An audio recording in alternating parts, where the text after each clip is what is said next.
Sir నమస్తే అండి. కృష్ణ గారు, అసలు ఏం జరుగుతుంది ఈసారి ఎన్నికలకు సంబంధించి? కాపు సామాజిక వర్గాన్ని పరిగణనలోకి తీసుకోవట్లేదు, వాళ్ళని విస్మరిస్తున్నారు. 25% ఓట్లున్న వాళ్ళ పరిస్థితి ఏంటి? బీజేపీ అయితే అసలు కన్నెత్తి కూడా చూడట్లేదు. ఇది మంచి పరిణామమా?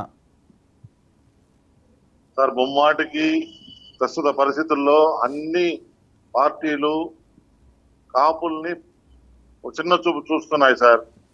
ముఖ్యంగా గ్రేటర్ రాయలసీమలో అయితే వైసీపీ కానీ అటు టీడీపీ కానీ ప్రాముఖ్యత బలిజులకి ఇవ్వట్లేదు, కాపులకి ఇవ్వట్లేదు సార్. ముఖ్యంగా ఇప్పుడు లేటెస్ట్ గా ఎత్తుకుంటే బీజేపీ వారు ఒక సీట్ అనౌన్స్ చేశారు. 6 ఎంపీ స్థానాలు, 10-11 మన అసెంబ్లీ స్థానాలు అనౌన్స్ చేశారు. వీటిల్లో కూడా ఎక్కడ కానీ బలిజులకు కానీ కాపులకు కానీ ప్రాధాన్యత ఇవ్వట్లేదు. రాష్ట్రంలో దీన్ని బట్టి చూస్తుంటే రాష్ట్రంలో కాపుల సంఖ్య ఎక్కువ ఉంది. పేరు గొప్ప ఊరు దిబ్బ అన్న చందంగా మాకేమో సంఖ్యాబలం ఎక్కువ ఉన్నా కానీ మాకు తగిన ప్రయారిటీ ఇవ్వట్లేదు ఏ పార్టీ కానీ. ఇలాంటిది బీజేపీ కూడా ఏం చేసిందంటే మొన్నటి వరకు కూడా మీ కాపులు సీఎం చేస్తాము అట్లా ఇట్లా అని చెప్పి ఈ రోజు 2024 ఎలక్షన్కి వచ్చే గాలికి మాకు ఒక్క సీటు కూడా వాళ్ళకు ఇచ్చిన కొన్ని సీట్లలో కూడా ఒక సీటు కూడా కేటాయించకపోవడం చాలా దారుణం సార్.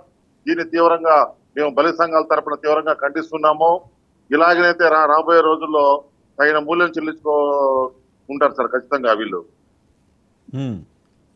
సో మరి ఏంటంటే పొత్తు పార్టీల మీద దీని ఎఫెక్ట్ ఏమైనా ఉంటుందా? ఇంకా సరిదిద్దుకోవాల్సిన అవసరం ఉందా? మరి బీజేపీ సీట్లు ఏమైనా మార్చే ఛాన్స్ ఉంటుందా?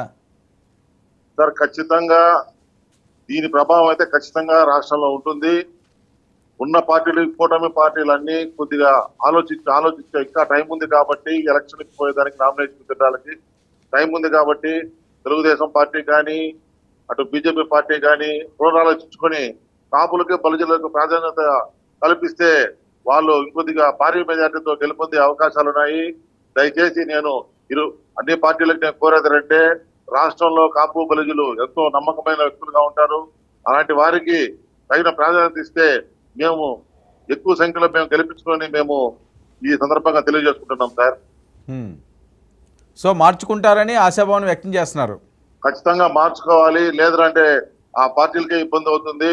రాబోయే రోజుల్లో కూడా మేమంతా తగిన గుణపాఠం చెప్పేదానికి రెడీగా ఉన్నాం సార్. అంటే ఇప్పుడు జనసేన టీడీపీ టికెట్లు ఇచ్చినాయి కదండి, అవి ట్రాన్స్ఫర్ అవుతాయి బీజేపీకి అని వాళ్ళు ఏమన్నా ఆ హోప్స్లో ఉన్నారేమో సార్. వాళ్ళు ట్రాన్స్ఫర్ అవుతాయనే హోప్ లో ఉన్నారు, కానీ ప్రతి ప్రాధాన్యత ఇస్తేనే కదా సార్. ఎక్కడ టీడీపీ కూడా రాయలసీమలో ఎత్తుకుంటే ఇద్దరికి తిరుపతి అటు రాజంపేటలోనే ఇచ్చారు సార్, ఇంకెక్కడ ఇవ్వలేదు కాపులకి. అటు వైసీపీ అయితే 0, ఎక్కడ ఒకటి కూడా ఇవ్వలేదు. అటు నీకు బీజేపీ ఎత్తుకుంటే కూడా 0.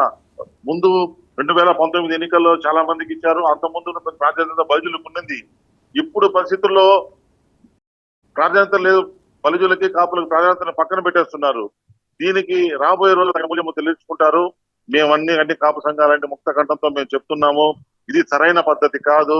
రానున్న రోజుల్లో సీట్లు మార్చుకొని ఇప్పటికైనా వాళ్ళకి దేవుడు ఒక అవకాశం ఇచ్చి మా కాపులకి బలిజులకి ప్రాధాన్యత ఇస్తే వాళ్ళకి భారీ మెజార్టీతో మేము గెలిపించేందుకు మేము ప్రయత్నం చేస్తాం సార్. రైట్ కృష్ణ గారు, సార్ ఇప్పుడు ఆంధ్రప్రదేశ్ రాష్ట్ర వ్యాప్తంగా దీని ఎఫెక్ట్ ఉంటుందా, లేదా బీజేపీ ఎక్కడైతే పోటీ చేస్తుందో దానికే ఎఫెక్ట్ ఉండే అవకాశం ఉంటుందా మీ అంచనా? సార్ ఇప్పుడు రాష్ట్ర వ్యాప్తంగా ఇప్పుడు బీజేపీ వారు ఎన్నెన్నో చెప్తున్నారు. అలా చెప్పిన బీజేపీనే ఇప్పుడు కాపుల్ని పక్కన పెట్టడం అనేది ఇప్పుడు అన్ని సంఘాలు, కాపు సంఘాలు, బలి సంఘాలన్నీ ఇప్పుడు ఆలోచిస్తున్నాయి. గత 2 రోజులుగా జరిగిన పరిణామాలు రాష్ట్ర వ్యాప్తంగా దీనిపై ప్రభావం ఖచ్చితంగా ఉంటుంది. బీజేపీకి రానున్న రోజుల్లో తగిన బుద్ధి చెప్తారు సార్. రైట్ అండి, ఓకే, థ్యాంక్ యూ. ఓకే.